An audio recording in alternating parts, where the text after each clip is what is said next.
पापा सैलरी मिल गई मुझे, पूरे 7,000 रुपये। तो बेटा मुझे 10,000 रुपये।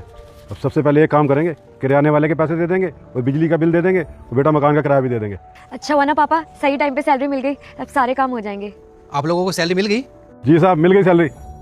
अच्छा, मुझे बताओगे कि आपको कितनी कितनी सैलरी मिली है? साहब मुझे 7,000 मिली और पापा को 10,000। इतना कम?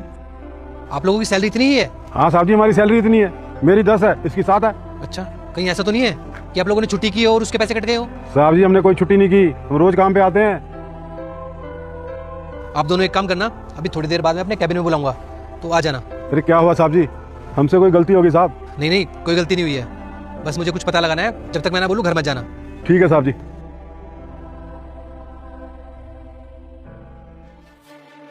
सर बुलाया आपने मुझे? हाँ नितेश, मुझे ये बताओ कि सबकी सैलरी दे दी ना तुमने? जी सर, सबकी सैलरी दे दी है। अच्छा, वो जो मेरे ड्राइवर हैं और एक वो लेडी गार्ड है, उनकी सैलरी कितनी है? सर जो आपके ड्राइवर है उनकी सैलरी 15,000 रुपये है और जो लेडी गार्ड है उनकी सैलरी 10,000 रुपये है।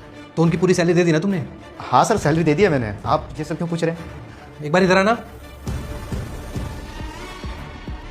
जी साहब जी। आप लोगों की सैलरी कितनी है एक बार बताना जरा। साहब जी, मेरी सैलरी 10,000 रुपये है। साहब मेरे 7,000 है। जब इनकी सैलरी 15,000 रुपये और उनकी 10,000 रुपये है, तो इनको 10,000 रुपये और उनको 7,000 रुपये क्यों दिए? इसका मतलब तुम सैलरी में से पैसे खा रहे हो। सर एक्चुअली बात क्या है ना, मैं बताता हूँ आपको।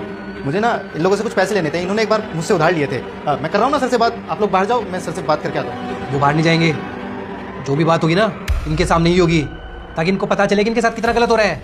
साहब जी झूठ बोल रहे हैं जी, इन्होंने मुझे बताया था तुम्हारी सैलरी 10,000 रुपये है और ये हर महीने मुझे 10,000 रुपये ही देते हैं। अरे सर, ये लोग ना झूठ बोल रहे हैं, लालच इन्हें पैसों का।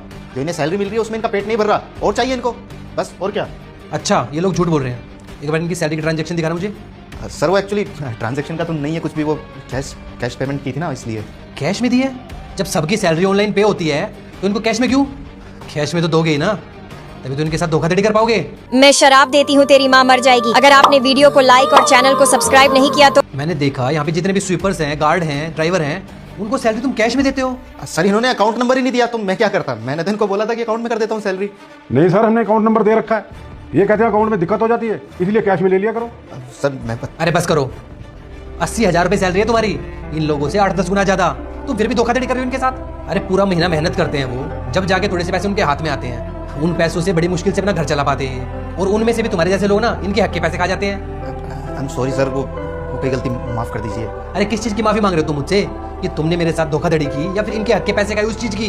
देखो तुम्हारे पास सिर्फ 2 ही रास्ते हैं। एक तो ये कि जिस चीज के भी तुमने पैसे खाए ना उसके पैसे वापस लौटाओ, वरना तुम जेल जाओगे।